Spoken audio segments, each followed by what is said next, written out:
پاکستان کے ضلع قصور کے اس نوجوان مجاہد کی کہانی جس نے اسرائیل کی سرحدوں کو ہلا کر رکھ دیا۔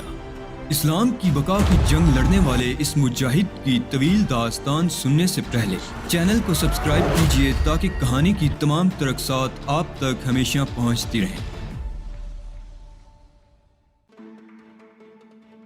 دونوں آدمی باہر نکل گئے اور انہوں نے دروازہ باہر سے بند کر دیا۔ بہرحال اب فرانہ کو یقین دلانے کا مسئلہ تھا اور مجھے اس کے لیے یقینی محنت کرنا تھی کیونکہ اس وقت کے معاملات کا انحصار میری عمدہ اداکاری پر تھا۔ کیا کہانی ہے تمہاری؟ میں اس خشک رویے کا مطلب نہیں سمجھا فرانہ۔ میں بے تکلفی پسند نہیں کرتی، اس نے رونت سے کہا۔ مجھے ان الفاظ پر حیرت ہے، میں نے چہرے پر کبیدگی کے آثار پیدا کرتے ہوئے کہا۔ اس کا چہرہ بظاہر سپاٹ تھا لیکن آنکھیں چھپانا دنیا کا سب سے مشکل کام ہے۔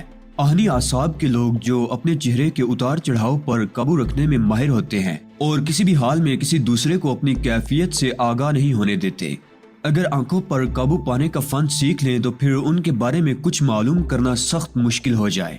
لیکن اتنی مہارت عام لوگوں کے لیے ممکن نہیں ہے اور فرانہ بھی اسی کمزوری کا شکار تھی۔ اس کے چہرے پر کھنچاؤ تھا لیکن آنکھیں اس کی دلی کیفیات کی چغلی کھا رہی تھی۔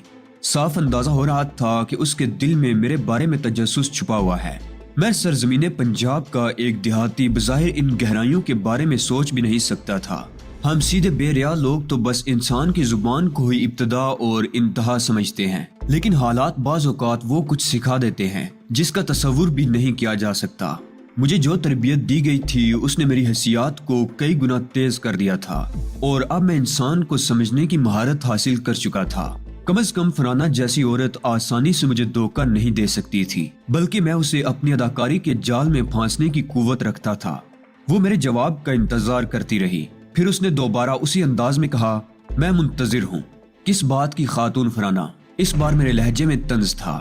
اس رات سے اب تک کے واقعات سننے کی ایک سوال کرنے کی جسارت کر سکتا ہوں خاتون فرانہ؟ میں نے کہا اور وہ سوالیہ انداز میں مجھے دیکھنے لگی۔ کیا آپ کے خیال میں آپ کسی طور سے مجھ پر برتری رکھتی ہیں؟ بےہودہ اور احمقانہ سوال ہے، اس نے جواب دیا۔ سوچ لیں اچھی طرح، میں نے کہا۔ وہ مجھے گورنے لگی، پھر بولی، تمہاری بات سے گستاخی کی بو آ رہی ہے۔ میں واقعی بہت بدتمیز ہوں۔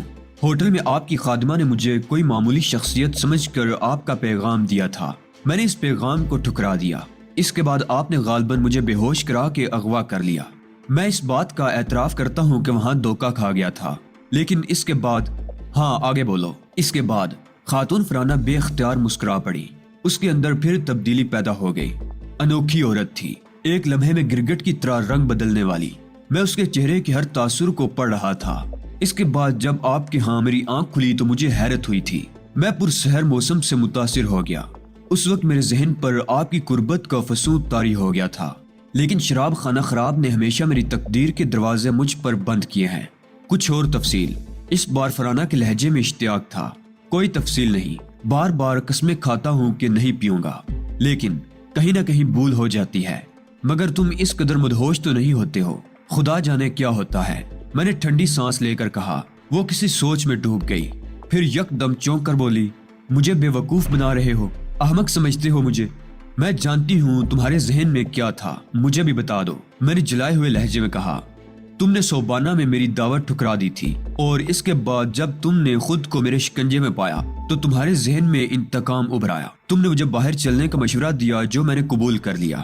پھر تم نے مجھے ایک سڑک پر چھوڑ دیا تاکہ میری عزت خاک میں مل جائے۔ کیا مطلب؟ اس بار میں نے بخلانے کی اداکاری کی اور بے یقینی کے انداز میں اسے دیکھنے لگا۔ وہ بھی گہری نگاہوں سے مجھے دیکھ رہی تھی، گویا میرے بارے میں رائے قائم کر رہی ہو۔ مطلب تم اچھی طرح سمجھتے ہو۔ خاتون فرانہ برائے کرم غلط فہمیوں کی فضا سے باہر نکلائیں، دشمنوں کے بجائے دوستوں کا انداز اختیار کریں۔ مجھے کچھ نہیں معلوم کہ اس کے بعد کیا ہوا۔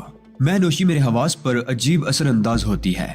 میرے شناساؤں کا خیال ہے کہ پی کر بھی میں اسی طرح نارمل رہتا ہوں جس طرح عام حالات میں، لیکن میں جانتا ہوں میری کیفیت کیا ہو جاتی ہے۔ اس سلسلے میں بھی میری معلومات میں اضافہ ہو جائے تو بہتر ہے، اس نے زہر خون سے کہا۔ شراب مجھ سے میری خود اعتمادی چھین لیتی ہے، میرے اعضاء میرے حریف بن جاتے ہیں۔ اس وقت میرا ذہن معاف ہو جاتا ہے، قوت ارادی ناکارہ ہو جاتی ہے، ہر کیفیت اضطراری ہوتی ہے۔ یہ ہے میری بد نصیبی، لیکن برائے کرم آپ مجھے تھوڑی سی تفصیل بتا دیں۔ शराब पीने के बाद तुमने मुझे खुली फजा में चलने की दावत दी थी।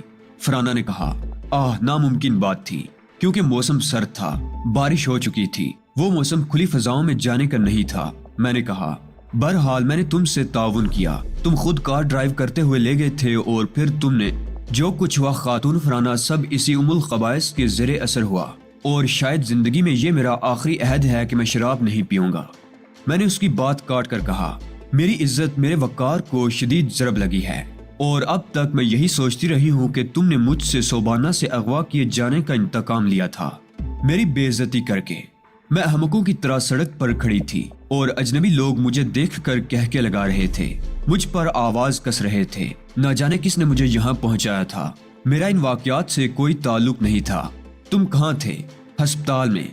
शायद तुम्हारी कार को कोई हादसा पेश आया था, लेकिन मुझे इस बात का एहसास नहीं था कि तुम मेरे साथ इस कार में मौजूद नहीं हो। मैंने होश में आकर सबसे पहला सवाल यही किया था कि मेरी साथी किस हाल में है। तुम अस्पताल की नर्स से इस बात की तस्दीक कर सकती हो खातून फराना। मैंने ऐसे लहजे में ये अल्फाज कहे थे कि वो सोच में डूब गई।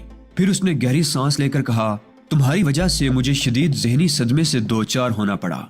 मैं इंतकाम की आग में सुलग रही थी। मैं तुम्हारी बोटियां नोचने से भी दरेग ना करती, समझे तुम।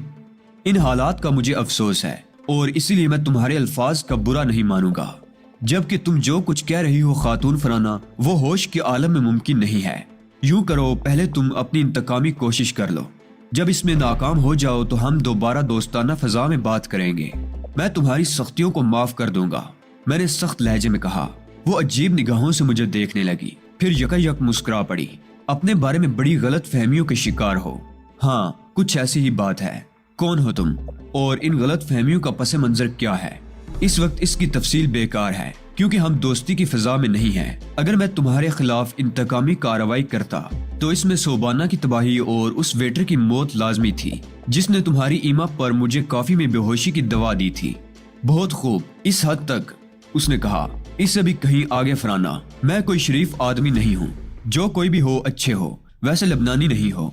लबनानी ही हूँ लेकिन जिंदगी यहाँ नहीं गुजारी, आवारा गर्द रहा हूँ और अब एक तरह से लबनान में अजनबी हूँ। तुम्हारा ताल्लुक फलस्तीनियों से तो नहीं है? उसने सवाल किया। अब वो नर्म पड़ गई थी। मेरा ताल्लुक सारी दुनिया से है और किसी से भी नहीं है। बस फराना, बोर हो गया हूँ, कुछ करो। बुलाओ उन लोगों को जो तुम्हारी ईमा पर मुझे सजा दें। मैंने बेजारी से कहा, टूट फूट जाओगे और मुझे टूटे फूटे लोग पसंद नहीं हैं। छोड़ो इन बातों को और इत्मीनान से बैठो। उसका अंदाज बदल गया और मैंने दिल ही दिल में वो मारा का नारा लगाया।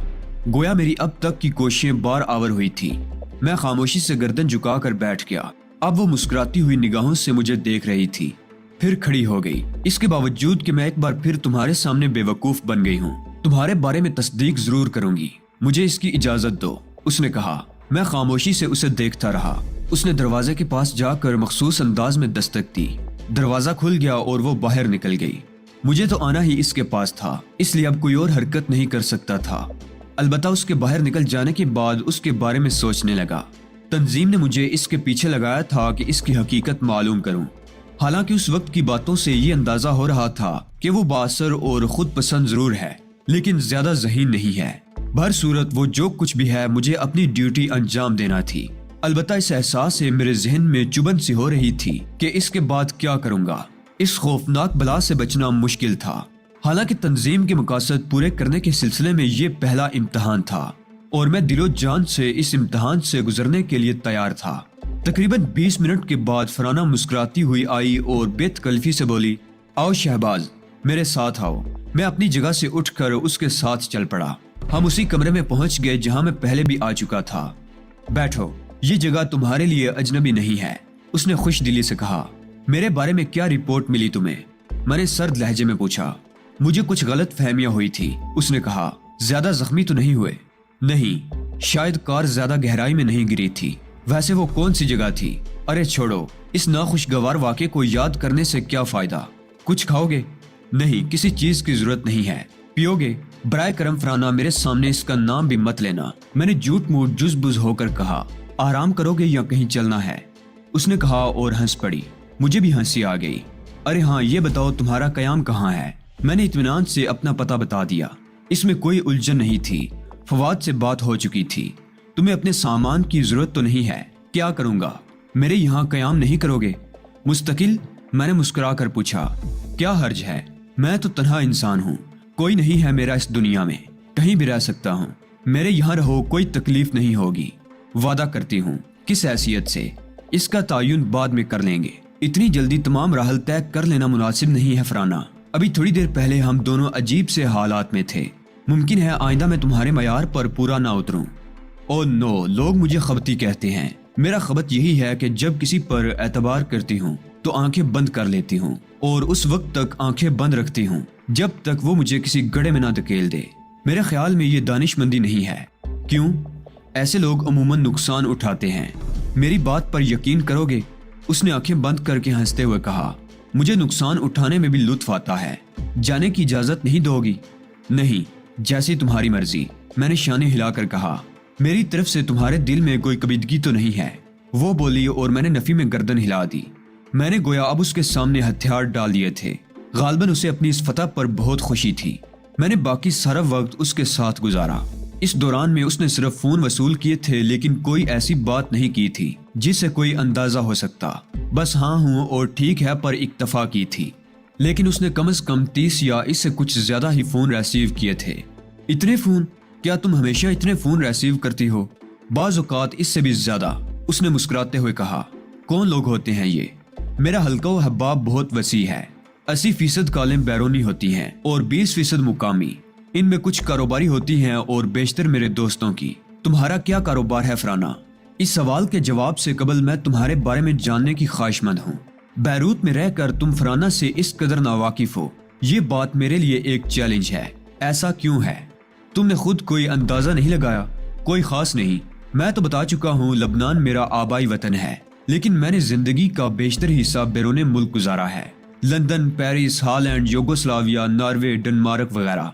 लेकिन साल 2 साल में कुछ अरसा अपने वतन में जरूर गुजारता हूँ। सुकून मुझे यही मिलता है। ओह, ये बात है। तब ठीक है। कोई और अजीज नहीं है तुम्हारा? बस यूं ही सरेराह लोग अजीज होते हैं। बाकी दुश्मनों से मुझे कोई दिलचस्पी नहीं है। अनोखे हो। मैं अजीज हूँ तुम्हें? थी नहीं, हो गई हो। मैंने मुनाफकत का कारोबार शुरू कर दिया। तुम्हारा जरिया आमदनी क्या है? कोई खास नहीं, बस मुल्क की सैर करता हूँ और जरूरियात पूरी करने के लिए वो तजारत कर लेता हूँ जिसे जबरदस्ती स्मगलिंग का नाम देकर मुताउन कर दिया गया है। क्या वाकई? वो खुशी से बोली। क्यों, इसमें खुश होने की क्या बात है? इसलिए कि मैं खुद भी यही कारोबार करती हूँ और निहायत आला पैमाने पर। हालात कह रहे हैं कि हम तवील अरसे तक दोस्त रहेंगे। तुम तो बहुत सी खूबियों के मालिक हो। बैंक बैलेंस क्या है इस वक्त? कुछ नहीं, जो था उड़ा चुका हूँ। और फिर एक आवारा गर्द का किसी बैंक में कोई बैलेंस नहीं होता। मेरे बैंक लोगों की जेबों में कायम है। फिक्र ना करो, मैं तुम्हारा अकाउंट खुलवा दूंगी। आइंदा तुम मेरे लिए काम करोगे। तुम तन्हा ये काम करती हो? मैंने सवाल किया। ऐसे काम तन्हा नहीं होते। मेरा मतलब है उस आला पैमाने पर नहीं होते जिस पर मैं करती हूँ। इन तमाम मुल्कों में मेरे कारिंदे मौजूद हैं जिनका तुमने नाम लिया है। मुझे भी जिंदगी में जमूद पसंद नहीं है। इंसान मुतरक रहे तो चुस्त रहता है। क्या मतलब है तुम्हारा? मेरा मतलब है कि अगर तुम मुझे अपने साथ शामिल करना चाहती हो तो मेरे लिए बेहतर ये रहेगा कि मुझे बाहर भेजती रहा करो। यहाँ बैरूत में रहकर मैं बेशुमार अजियतनाक एहसासात का शिकार हो जाता हूँ और बाज़ औक़ात ये सोचने लगता हूँ कि इंसानी रिश्ते जब इस अंदाज में इंसान से दूर हो जाते हैं तो फिर उनका तस्वुर ही कायम क्यों किया गया है। ये मेरा वतन है, लेकिन यहाँ मेरा कोई अजीज नहीं है। बस मैं तुम्हें इससे ज्यादा और क्या बताऊँ खातून फराना। बाज़ औक़ात मैं इंतहाई कुर्बनाक एहसासात का शिकार हो जाता हूँ। मेरे कारोबार में शरीक हो जाओगे तो नहीं होगे? वादा करती हूँ। हाँ शायद। तुम बिलाशुबा एक मेहरबान खातून हो और मेरा ख्याल है कि हम एक दूसरे के बारे में सब कुछ जान चुके हैं। मैं खुद भी इसी नुक्ता निगाह का कायल हूँ खातून फराना कि इंसान अपनी पसंद के रास्ते मुंतखब कर ले, दुनिया खा उसके लिए कोई नाम तराशे। बिल्कुल दुरुस्त कहा तुमने। मुझे तो हैरत हो रही है कि तुम अब तक कहाँ थे, मुझसे क्यों नहीं मिले। और मुझे इस बात पर हैरत है खातून फराना कि हमारी मुलाकात कैसे माहौल में हुई। मैंने कहा। वो हंस पड़ी और मैं भी इस हंसी में उसका साथ देने लगा। तकरीबन 10-12 दिन गुजर गए।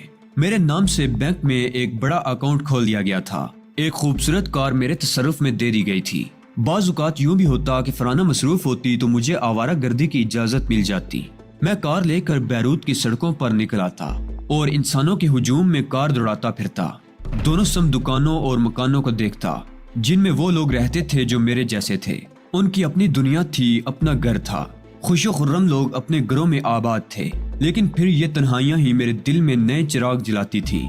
मैं अपने मुस्तकबिल के बारे में सोचता और मुझे बेहद सुकून मिलता। मैं तो जिहाद कर रहा था। हाँ, मैं अपनों की फलाह के लिए खुद को कत्ल कर रहा था, और अगर मेरी ये बार बार की मौत किसी के लिए जिंदगी बन जाए तो मेरा मकसद पूरा हो जाता था। उस शाम तन्हा मैं एक तफरीह गाह में जा निकला था। छोटे छोटे खूबसूरत बच्चे किलकारियां मार रहे थे। मैं उन बच्चों को देखता रहा। दफातन 2 आदमी मेरे पास आ गए। हेलो, उनमें से एक ने अजीब अंदाज में मुस्कुराते हुए कहा। मैं खामोशी से उसे घूरने लगा। शक्लो सूरत से वो दोनों गुंडे नजर आते थे। मिस्टर शहबाज, एक जरूरी काम है आपसे। फरमाइए, मैंने कहा। खातून फराना आपको तलब कर रही हैं। कोई अहम मसला है। आप उनका ये निशान देख सकते हैं। उस शख्स ने सुर्ख रंग का एक कार्ड निकाल कर मेरे सामने कर दिया। अफसोस, मैं इस कार्ड से नावाकिफ हूँ। बहरहाल तुम गलत नहीं कह रहे होगे। कहाँ है वो इस वक्त? ब्रॉडवे हाउस में। पहले कभी इस मकान में गए हो? नहीं, मैंने जवाब दिया और उनके साथ चल पड़ा। मेरी छठी हिस्स ने मुझे बता दिया था कि कोई खास मामला है। मुमकिन है इस वक्त का बुलावा खातून फराना का ना हो। इन लोगों के अंदाज से यही मालूम होता था कि वो मुझे हर कीमत पर अपने साथ ले जाना चाहते हैं। अगर मैं शराफत से उनके साथ ना जाता तो यकीनी तौर पर कोई और कार्रवाई अमल में आती। मैं खुद भी बहुत कुछ कर सकता था, लेकिन सूरत हाल ऐसी नहीं थी। मैं तो उनके बारे में एक एक बात जान लेना चाहता था। मेरी कार मौजूद है, मैंने कहा। उसका इस्तेमाल इस वक्त नुकसानदेह हो सकता है। ये भी खातून की हिदायत है। इसे यहीं रहने दो, मंगवा ली जाएगी। ओह, कोई खास मामला मालूम होता है। ठीक है, मैंने शाने हिलाकर कहा और उन दोनों के साथ उस लंबी पीसा में जा बैठा जो बेहद खूबसूरत थी। पीसा स्टार्ट होकर चल पड़ी। कुछ देर बाद वो एक खूबसूरत इलाके में एक इमारत के गेट में दाखिल हो गई, जिसका नाम ब्रॉडवे हाउस था। पीतल की एक बड़ी तख्ती इस नाम की लगी हुई थी। कार इमारत के पोर्च में रुक गई और वो दोनों नीचे उतर आए। मैं भी उनके साथ इमारत में दाखिल हो गया। सदर दरवाजे से गुजरकर हम एक हाल में पहुंचे जहां चंद अफराद बैठे थे। ये सब वज़ाक़ता से अच्छे लोग नजर नहीं आते थे। सामने ही एक दरवाजा खुला हुआ था। वो दोनों मुझे लिए हुए उसमें दाखिल हो गए। उसके दूसरी जानिब एक खूबसूरत ड्राइंग रूम था जो एक मखसूस तर्ज का बना हुआ था। उन लोगों ने मुझे एक सोफे पर बैठने का इशारा किया और मैं बैठ गया। खातून अभी आती होंगी, हम लोगों को इजाजत दें, एक आदमी ने कहा। मैंने गर्दन हिला दी और दोनों बाहर निकल गए। मैं गहरी निगाहों से कमरे के माहौल का जायजा लेने लगा। दीवारों पर खूबसूरत तस्वीर आवेज़ां थी, जिनमें मोनालिसा का मखसूस किस्म का पोर्ट्रेट भी था। सामने एक और कमरा नजर आ रहा था, जिसके दरवाजे पर खूबसूरत पर्दा झूल रहा था। चंद लम्हों के बाद उस पर्दे के अकब से एक दराज कद और खुश शक्ल औरत निकल आई। उसके जिस्म पर पतलून और जैकेट थी। कमर में पिस्तौल लटका हुआ था। जसामत और चलने के अंदाज से वो खासी चाको चौबंद नजर आती थी। गालबन मुकामी ही थी। मैं खड़ा हो गया। हेलो, उसने होंठ सिकोड़ कर मुस्कुराते हुए कहा। कैसे मिजाज हैं? ठीक हूँ, लेकिन आप मुझे डैनी मार्श स्मिथ कहते हैं। खातून फराना कहाँ हैं? मैंने पूछा। वो मुस्कुराती हुई मेरे सामने आ गई। खातून फराना कहाँ हैं? मैंने किसी कदर दुरुस्त लहजे में कहा। उसके चेहरे पर खुशूनत के आसार उभर आए और वो भी सख्त लहजे में बोली, जहन्नुम में। यहाँ मैं हूँ। गोया मुझे धोखे से बुलाया गया है, मैंने होंठ बींच कर कहा। वो सामने पड़े सोफे पर जाकर बैठ गई और बोली, बहुत गहरी अकीदत है उसे। तुम कौन हो और क्या चाहती हो? मैं डैनी मार्श स्मिथ हूँ, समझे, और तुम्हारे बारे में अच्छी तरह जानती हूँ। तुम जो कुछ हो मुझे मालूम है। मैं जानती हूँ तुम जैसे लोग किसी के वफादार नहीं हो सकते। इस साफ गोई के लिए मुझे माफ कर देना। बस मैं अदाकारी बर्दाश्त नहीं कर पाती। जब कोई मेरे सामने अदाकारी करता है तो मुझे यूं महसूस होता है जैसे वो मुझे बेवकूफ बना रहा है। तुमने मुझे खातून फराना के नाम पर बुलाया था। खातून फराना? वो तंज से हंस पड़ी। तुम्हारा नाम शहबाज है ना? हाँ, शक है तुम्हें? और तुम मुसलमान हो? मकसद बताओ खातून, मुझे इन बातों से कोई दिलचस्पी नहीं है।